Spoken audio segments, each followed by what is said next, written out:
accepting that when I'm saying this is just me, I'm accepting that there's no growth left in me. Okay.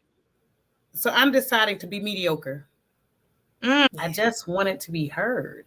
I needed someone to come over and say, how are you doing? You seem angry. You seem like you need. We're here with the Juliet Wise. How are you feeling today first before I just jump into all these amazing things that you are doing? I'm doing well. It's a good day. Feeling relaxed today. Just feeling good. Most definitely. You guys, she coming in she kind of catching a breeze first, but this lady is awesome. Had the pleasure of meeting her at the next level speakers conference where she was serving. Just amazing, amazing person. And I was like, you know what? I got to get her on here for us as sisters, but also for my athletes. So just about you, speaker, certified mental health therapist, organizational wellness speaker, podcaster, and also trauma specialist. All those. Yeah. Tell us a little bit about the things that you actually do. So, what my primary grounding is, I advocate for people to experience freedom after trauma, right? And in my private practice, I work specifically with sex trauma and intimacy issues. And so, and only with women. I work with women 18 and above who have a history of sex trauma, and that has also impacted their intimacy issues. Now, the thing is, people get confused sometimes because they think that if everybody that comes to me has trauma. No, I deal with depression, anxiety, all kind of other mental health disorders. I don't really deal with psychosis, but all other types of mental health disorders. But my specialization is in trauma and sexual trauma and intimacy. Okay. I'm glad you said that. So y'all understand this. It's more than just that area. So we are reaching out to her. She several different areas. Come on now. Yeah. And also of just what made you get into that area of work? Mm-hmm. Well, I'm a survivor of sex trauma. And so in my life, I've recognized how trauma has impacted my intimacy, right? Oftentimes people, when they hear the word intimacy, they connect it directly with sex, right? But they don't necessarily realize that intimacy has 5 levels. There's energetic, there's physical, there's mental, there's emotional, and there's spiritual, right? And so when your life has been disrupted by a form of trauma, then all of those areas can be impacted. And specifically with me, was impacted with God, right? Because it wasn't necessarily, there's a sexual trauma that I've experienced in many different ways, but then there's also challenges in relationship, parental relationships, and different things. So there's complexities in the space of trauma that I've experienced, right? And so in that, I've also recognized during my life and my story that it's impacted my ability to attach, both in romantic relationships, platonic relationships, and ultimately God, because I felt like, God, you've seen me go through this, that, and the other, and you're supposed to be this omnipotent, all-knowing God, but you continue to allow this thing to happen. Wow. And so that intimate relationship was also disrupted. That is very detailed. I like that you define each one of those in a form of fashion because I think it's definitely needed. And people, especially women, don't understand that things that we've gone through in life had impact so many ways. And it's funny because I was just talking to my best friend. As I was telling you the other day, I was traveling, had the pleasure of going to New Orleans, and some things that we was talking about that her connection, and I know she's gonna be okay because I'm not saying her name. Her with her current relationship, it wasn't precisely sexual trauma, but it was just the fact that things that have happened in past relationship has disconnected her from people that actually really love her and want to be a part of her life, but she can't because she has so many disconnections. And I was just telling her that you have to go back to that root and pull that root up, see what's up under there when it comes to that. So with that being said, what are some ways like you speak to your clients or talk to your clients about some of those deep rooted issues that they just have no idea that is keeping them from getting to the area level that they want to be? Yeah. And, Coach Perry, a big thing that I am passionate about is my clients that are in my office, right?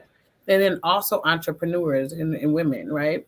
Because, and the reason I brought that in is because oftentimes what we don't realize, like your friend was talking about, is that whether it's sex trauma, relational trauma, whatever type of trauma it is, it interrupts our ability to connect with people. Mm-hmm. So then in it interrupting our ability to connect with people, you know how we were talking about, you know, the sky is just the beginning. Yeah. Interruption, we can't even get to the sky because we won't trust anybody to be a part of our spaces, right? Mm-hmm. So in understanding how our mental health impacts all forms of relationships, even our greatest successes, is what I'm passionate about people finding freedom in, because I know we have all these gifts, and oftentimes they are like, you know, we cover them up. You know, I remember when we were little, we used to sing that song, Hide It Under a Bushel. No, I don't know if you know that song, but it was so Well, not in detail, but come on now. no, we used to sing it as kids in church, right? Mm-hmm. But it's like you're hiding your gift under this bushel, but not knowing it's because I'm afraid. I'm afraid to trust people. I'm afraid to connect with people. I'm afraid they're going to steal my dreams. I'm afraid they're not going to hear my voice. I'm afraid all of these things are connected to trauma. But going back to your question in the office, you asked, how do I, what did you say? I'm sorry. Help those clients or individuals pull that root up and see Mm-hmm. those different things. And I'm saying that precisely because we just jumped right into it. So y'all already, I hope y'all tuned in. It's just getting good and gooder. Uh, how do you help them maneuver through that and see those tangible things where they're like, no, it's just me. Mm-hmm. And I can say too, being in the field of psychology and everything, I truly dislike that word. This is just how I am. No, it's Yeah. not just how you are. So what have you done, or tips or things that you do with your clients to help them see it's not just you, it's layers and roots because of this action? Yeah, yeah.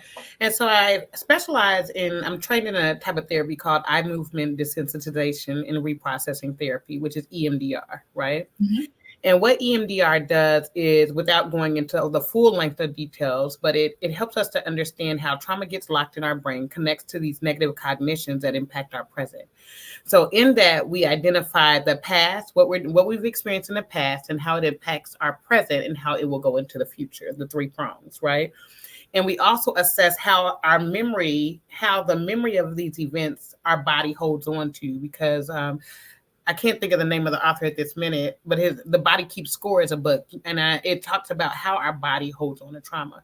So usually when someone comes into my office and they'll say, you know, they're going through a certain thing, or let's say, since a lot of times I'm dealing with intimacy, they can't connect with their partner for whatever reason it may be, or they may feel averse to connection, physical, sexual connection, or whatever. And so we'll go into that conversation and we'll kind of talk about, I use a lot of time with my clients just talking and building rapport, because when you've experienced trauma, you're first of all trying to trust your environment, right? Yeah. And so I try to build a space to where they can trust themselves in an environment, not necessarily trust me, but trust themselves in the environment that they've decided to come into, so that we can address the difficult things that we often get protective in the space of, right?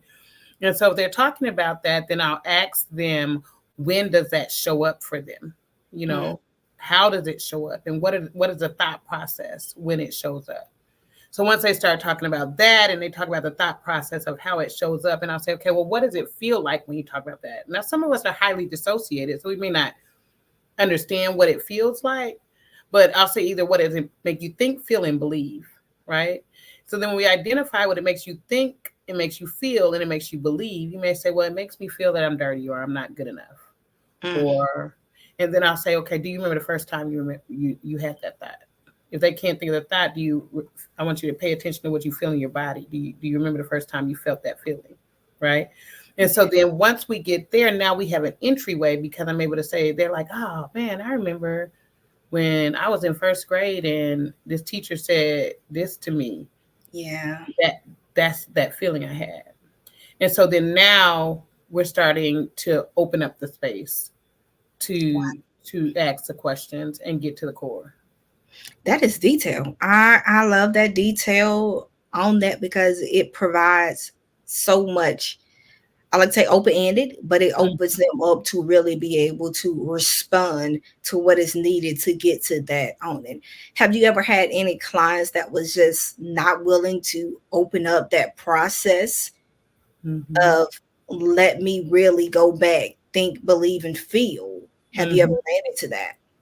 Yeah, I do. And oftentimes, you know, before I went to this training most recently, a couple of years ago, I used to say, oh, people are being defensive. And they helped me to change that to, I'm sorry, to protective. You know what I mean? Um, because oftentimes when we are in that space, we're protecting ourselves against something, you know? And so if we're in that space, and I know you came here, so I know that you came to this office, you had to look me up, most likely, right? And you, most of the time, you know exactly what I do. So I know you came here for a purpose. Right. You know what I'm saying? And so in me knowing that, if they're being really protected, I'll ask, so what are we here for? What do we want to do? Right. You know, tell me how I can help you get there, because I can't get there if you are protecting yourself against me, right? And then I'll let them walk through that and do a thing called resourcing, which is like guided. I do a lot of guided visualization and body work. And trying to help them to come down and assess where the nervous system is holding this protection, right? And what is making you feel protected against me, and how can I help you get to another space, right? But if they won't allow me to help them, then I may suggest this, something about this experience may not be for you, and that's okay. Yeah. You know, and I teach a lot of that in my trauma treatment too. You have a right to not want to be here. You have a right to interview me a few times, be here at a few sessions, and decide if you don't want to be here, because a lot of times in trauma, things have been taken, most of the time, taken without permission. Right. Because I'm trying to make you stay in this space. I'm triggering spaces in you that you came to heal. No, I love that you said that, because that goes back to actually just therapy and counseling, and working with kids culturally anyway. In the Black and brown community, we get that they won't go to therapists. We're told that therapists not needed. You just pray about it because of things of that nature. That if you have certain therapists or counselors that choose to force it, now you're being and showing them they're victimized again, because you're forcing them to do things that they don't want to do. And that can be scary. And that's triggers that bring up other things too that is not needed at that time. And I always say, sometimes it's like pouring salt on that store. Like, you got to know when to pull back, and having that, and have a clients to come in just to say, okay, this may not be your time. I love it. And I also love that you talk about the more visualization, because this podcast is around health and wellness. So being that you provide that, it makes it even more great on that. So just how important is that part of health and wellness and what you do? Because I know we both do it and understand it, but along with what you do, just giving the people and our women just how important is health and wellness and the things that you do, and why a person should actually be committed to it. Yeah, it's important in every aspect of our lives. You know what I'm saying? And when oftentimes, you know how you said, I think you said earlier, and I don't know, I might say the wrong statement, but this is just me, right? Or what, I can't remember what you said, but it was something like this is just me. They hear it all the time. This is just me. This is how I am. Yeah. And what that means is that I'm accepting that there's no growth left in me. Come on, now say that again. You know, we're gonna run this back. Okay. It's like I'm accepting that when I'm saying this is just me, I'm accepting that there's no growth left in me. Okay. So I'm deciding to be mediocre. I'm deciding to give in to all the things that people have said about me. Right? That's been my struggle. High school, went through all kind of things. People thought I talked too much and too loud and always in trouble. And teachers had all kind of things to say about me. Right? People. Right? But if I accept that space, I'm accepting what you said. Yeah. Right? And so when we talk about mental wellness, if I have any inkling in me that wants to grow in whatever I want to be, as far as an athlete, as far as a business person, as far as an entrepreneur, as far as a COO, as a wife, a parent, a partner, a friend. Yeah. All of those areas. If I'm not working on my health, understanding how my system is disrupted, then I'm not going to effectively show up in these relationships. There's no way that I can, because I have no level of self-awareness, no level of understanding. And so I can't show up. Definitely. So I love that wellness part of it. but also intrigued with that is the health part too. So the health also entwined with the wellness. Mm-hmm. So what are your thoughts on the health of how it connects with it? Because when we hear health, we always think about, eating right or working out, Mm-hmm. but it's more than just that area. If you can just explain a little bit of that meaning of health part when we say health and wellness. Okay. So when we go into the space of health, right, with me, I focus a lot on the nervous system, right? Mhm. And so what we often don't realize, especially as Black women, Yeah. right, is that we take on the loads of this world, right? Even now, when I'm stressed, I feel tension in my shoulders, right? And so when we think about the health and the disparities that we experience as Black people, we've got diabetes, we got MS, multiple sclerosis, we got high blood pressure, we've got what else? All these different diseases that we're impacted by. And yes, some of them are genetic, right? But when we Mm-hmm. think about how we function in life, at this high stress level, oftentimes because I like to talk about the term post-traumatic slave syndrome. And there's a book that goes into how we have dealt with this post-traumatic slave syndrome. And yes, we may deal with trauma, but we're also dealing with the traumas related to just being Black in America, right? And so then when we understand that and we understand that we're carrying all of this on our bodies, we think, okay, these are genetic things. Yes, genetic is true. That's not my lane. Genetic is true. But when we talk about the nervous system, and how the nervous system is attacked, which feeds into these diseases, Right. then we're not recognizing how much power we have in learning to breathe, in learning to visualize, in learning to open up this mind. Because when we talk about the multiple sclerosis, my mom has MS, right? When we talk about the stress, and I think about my mom's life working 3 and 4 jobs to keep us in Christian education, trying to keep money in the home and food and all of these different things. I think about her life and her traumas and all the things that she experienced. And then her developing multiple sclerosis, that's not abnormal.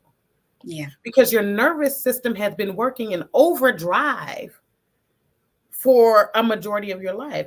And so when we start working on the nervous system and identifying how the nervous system, the physical health of the nervous system then impacts the mind, and how the brain, like in EMDR, we're talking about bilateral stimulation because we're working on tapping into the right and left sides of the brain, right?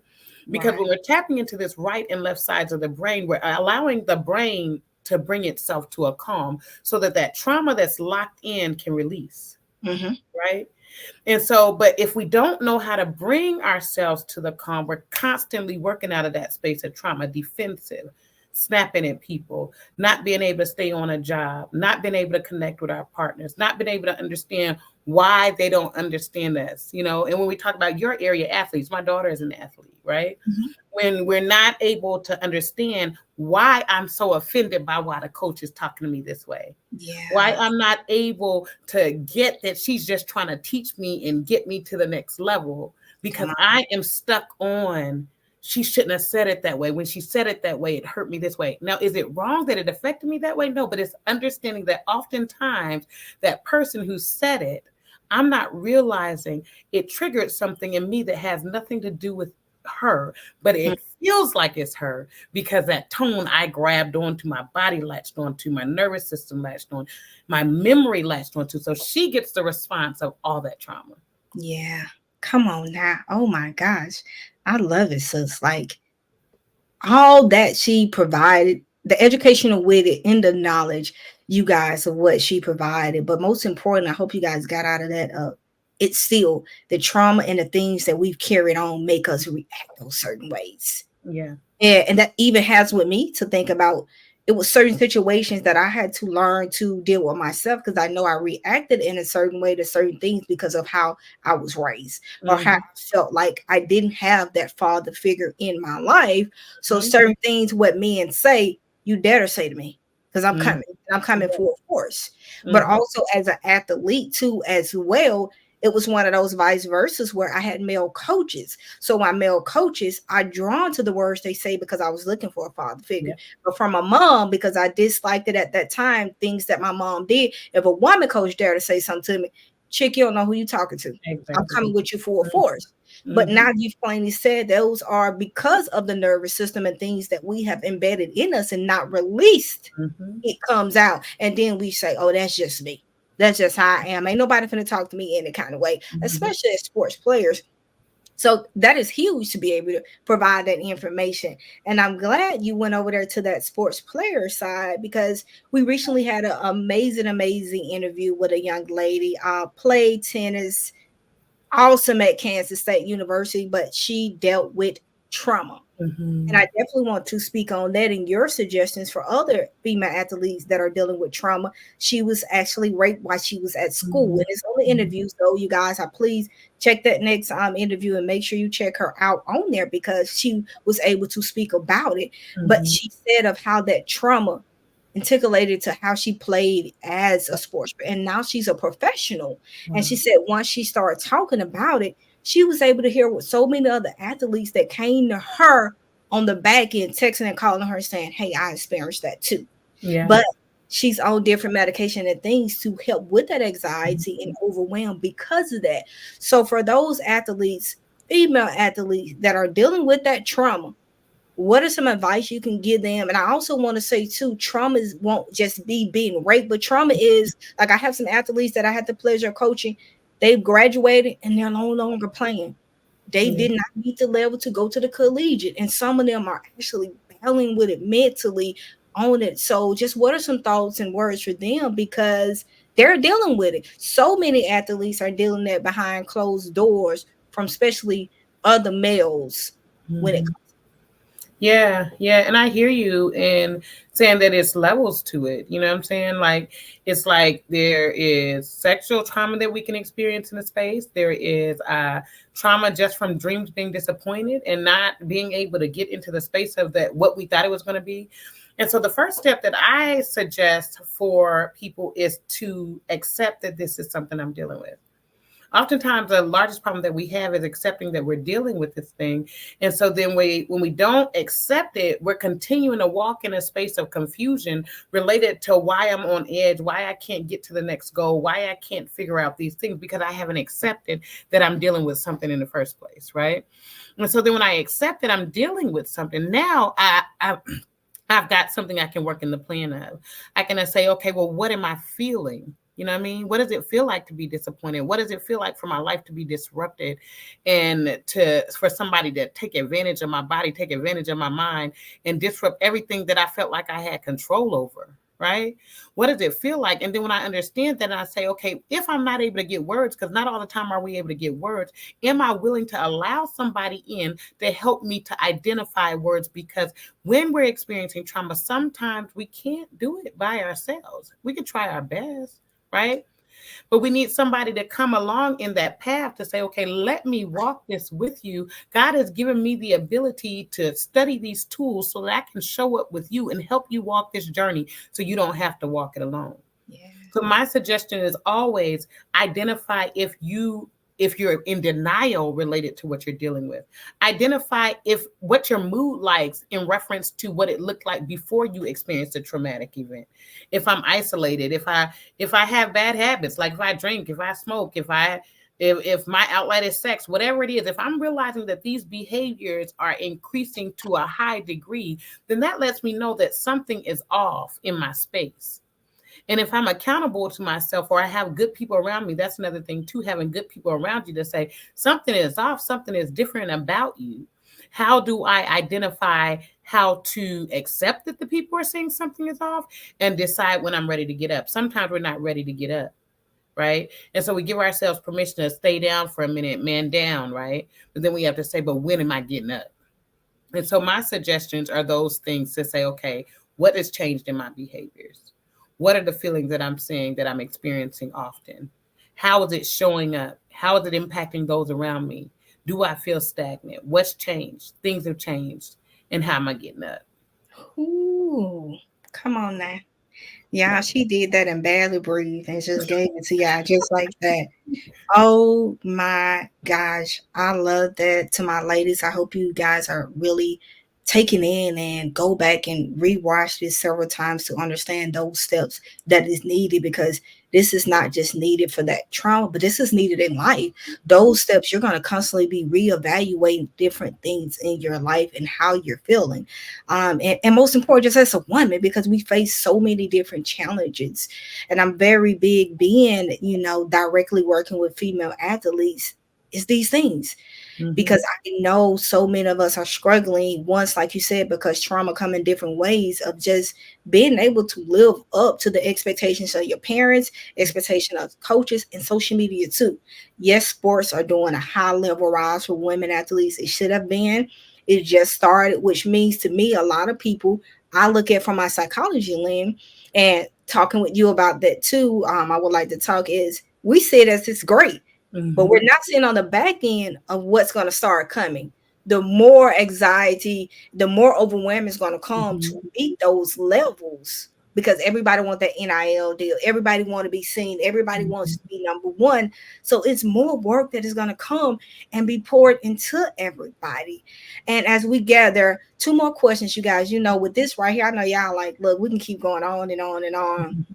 So knowing that of all this, and we talking precisely at first to the athletes, for those parents, what are some tips that they have that young lady that comes to them and experience that trauma at school of being abused, whether it was sexually, mentally, or physically, or some nature? Like, what is something that you can give those parents to say, this is how you support her doing that way? Because as parents, we sometimes we just don't know what to say because we still have our trauma hitting. Yeah. That part, right, and I think I'm glad you ended right there, Coach Perry, because when we understand that my trauma can impact how I show up for my child, right?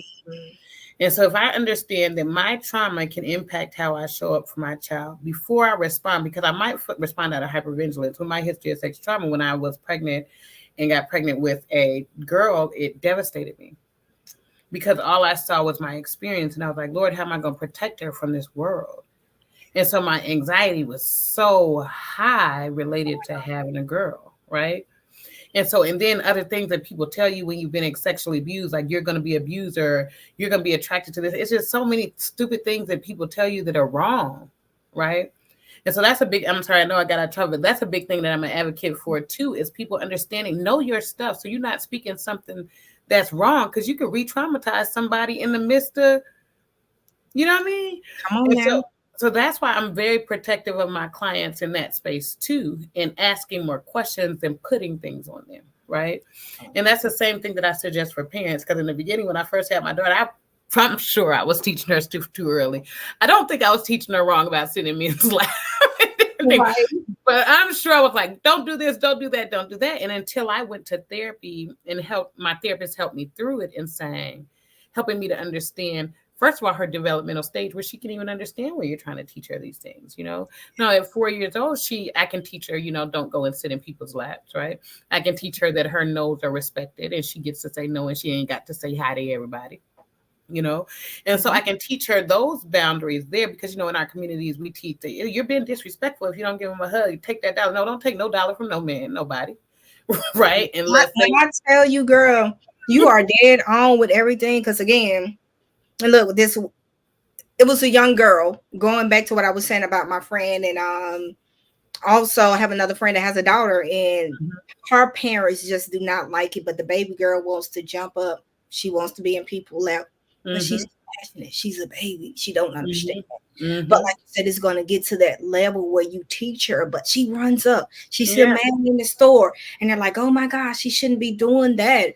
But watching some of that things and how some of them was reacting, it made me question, because I'm always going back and I try not to, because with us, when we do the work we do, everybody say, oh, you're trying to bring that therapy and counseling.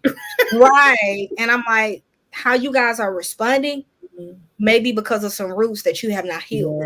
Because everything you see as something in a form of fashion that's negative, or maybe sexually, and it's just yes, she has to be taught in that nature. But when you jump to this conclusion so quick, I want you to reevaluate you and what's something that maybe you need to go and just let me think about this anyway. So I just wanted to bring that out because, like you said, when you said that being a young, we have, especially in our Black and brown community, like you said, we have that. Don't be letting them get in their lap. Don't let them hug that man. Don't let them get in their face. Yes, you're going to teach them, but when they're just so young, those babies, 1, 2, 3, 4, they're still learning what it is just to socialize. Yeah, they are. You're right. You're right. Well, yes. And so it's like helping. Going back to answer your question, it's like me working through me so that I can show up for her. Right. Yeah. And so then I'm able to understand, okay, when my daughter is sharing things with me, how not to jump right into my trauma and get afraid. Yeah. Right. And so it's like, and being able to ask questions without seeking to give a solution. Right. Mm. Because if I ask a question and she only got out like 2 sentences and I'm like, you need to do da da da da. Am I providing a safe space for her to know she can just speak? Right. And then also asking, what would you like for me to do about this? Yeah. How would you like for me to help you in this? I had to learn from my daughter because I'm outspoken, right? And so I ain't had no problems defending myself or others. And Yes. so, but my daughter is different. She's like reserved and she didn't like to get in trouble, different things like that. So I didn't understand her when she was experiencing bullying. I was like, you know, do what you need to do. You ain't gonna get in trouble when you get home. You know. But she didn't experience it as that. All she could think about was, I don't want to get in trouble, right? Yeah. And so I'm on this crusade because I didn't have anybody defending me. And so I'm working out of my inner child space, going to the school, trying to defend her, trying to do this, talking to all the teachers. Now, was it necessary? Yes, I do. But I wasn't considering that you're working from a space of what you needed to be parented in. She doesn't necessarily need this form of parenting. And until she was able to say to me, Mommy, I don't feel like you trust me to protect me and to take care of myself. Wow. Did it feel like a cut to the throat? Yeah. I was like, this is what happened when you a therapist and got kids. That, right. They will bring it back to you. Right. But it helped me to identify that you need to be protected. You needed to be protected. Ask her what protection looks like for her. Wow. So that she can build the resolve within herself and know that you trust that she can do it and she trusts that she can do it. Right. And so those are the big things that I've learned is doing my work, working within me, because when I work within me, I'm able to understand the difference between you and me. If I don't understand the difference between you and me, I'm going to be parenting you from my space of trauma. Oh, child. Oh, child. Yeah, you just brought it all. So we just need to pass around the offering plate and everything. I love that. Making sure you parent from your trauma, not putting that on your child. Yeah. Last but not least, for not a coaches, just words of, I guess, aspiration for them. And I think because I played both sides, being on the side of the work that I do, but also a former coach as well, coaches have limited time to do so much. And we're talking about the middle school and high school coaches don't get paid as much. But I still say that if you walk into that purpose, your purpose means you got to be committed to all in, which means you got to go over and beyond sometimes for these kids because you chose do this. So for those ones that's choosing to do this and say, okay, but it is kids on their team that are struggling with different things and they're thinking, oh, it's just a bad kid. Like me, I had kids that would come and just sometimes just had an off day, didn't want to practice, didn't want to do nothing. But when I set them to the side, that's because they just had to sleep on the floor. That's just because they was protecting their sister there from a shootout that came through their house. And that's trauma to them. Or my young lady saying, Coach Perry, I had to lock my door with me and my sister because of my stepdad kept coming into the room. And I go through that every night, but my mom either at work or she don't believe it. So when I come to actual practice, soon as a girl fouled me, I'm lashing out on that girl. Soon as she pushed me down, I'm going to her. So for that coach that's just saying that they are terrible, they're not a team player, just what are some words for them when it comes to how should they approach or see that when it comes out their players? Yeah, I think, you know, the first thing is assessing, why am I just seeing them as terrible? You know, why am I just seeing them as terrible? You know, I'm missing something. Yeah. You know, I think, you know, that I dealt with a lot of people who just thought I was terrible growing up, you know, and I just wanted to be seen. I just wanted to be heard. I needed someone to come over and say, how are you doing? You seem angry. You seem like you need some nurturing, some masculinity. And so oftentimes it's one, asking myself, what is happening with my lenses to where I'm only seeing them as terrible? Yeah. You know what I mean? And then being able to say, am I in the right job? Mm.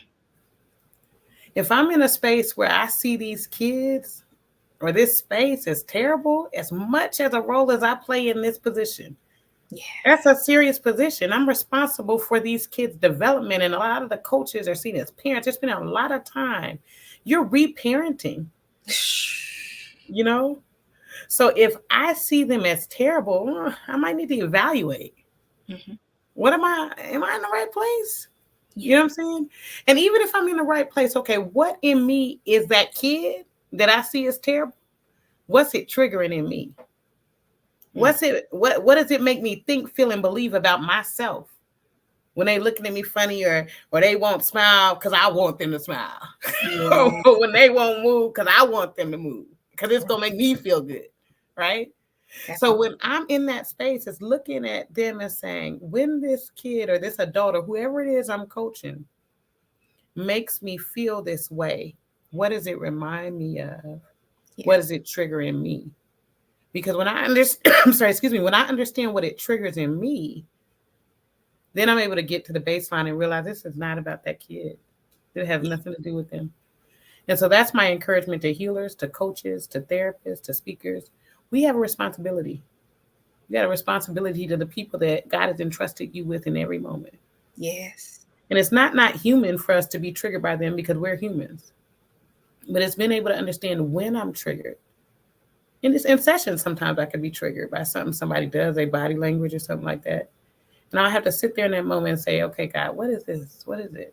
What is it Yeah. about this that's triggering me? It ain't them. They don't even Yes. know me, right? Most And so definitely. then when I understand that, then I'm able to say, okay, I'm able to get back to ground, put my feet on the ground and say, you're getting somewhere else. Mm-hmm. Come back and say, this is not about that kid. I'm here for a purpose. And if my purpose continues to get distracted too many times by somebody that I feel is terrible, or these kids in this generation terrible, or whatever that mess is, I gotta watch my language, right? But Right. whatever Cause that, it get you there. I know. I'll be there too. Like, hold up. you Yeah. know, like, but whatever it is, wherever it takes you, is being able to assess for myself. Yes, this generation does deal with a lot, right? But we did too, right? And so then it's being able to assess, okay, but going back again into me, closing my eyes and saying, what is it bothering me? What does it remind me of? Where is that memory here in this body? And if Yeah. I ask that question, I'll identify it.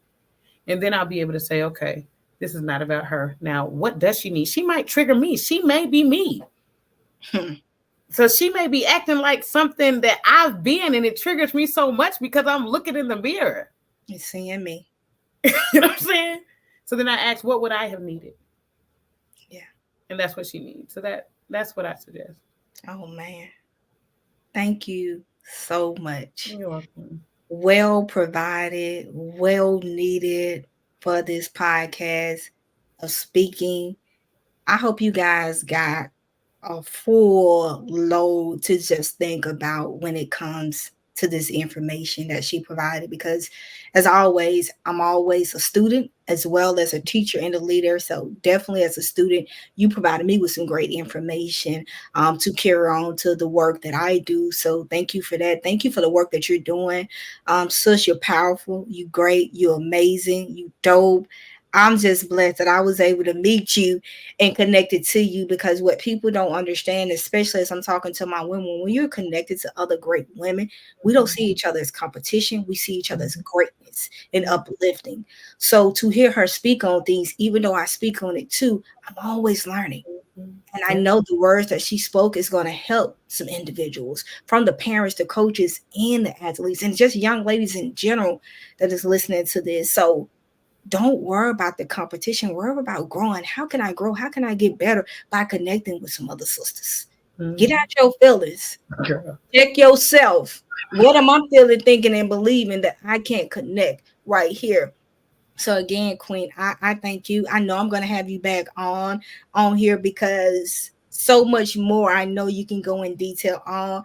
But family, audience, we want to just give you out some. We want to give y'all a piece of understanding of why it's so important and why I started Talkers versus Doers as it relates to health and wellness. Because subjects like this don't get talked about on TV. It don't get talked on different podcasts, but it's a dire need that we do this and we provide this education for you guys to be able to look at yourself and also connect. And with that being said, how can they connect with you, speaking with you, and also just getting service from you? Just please let them know.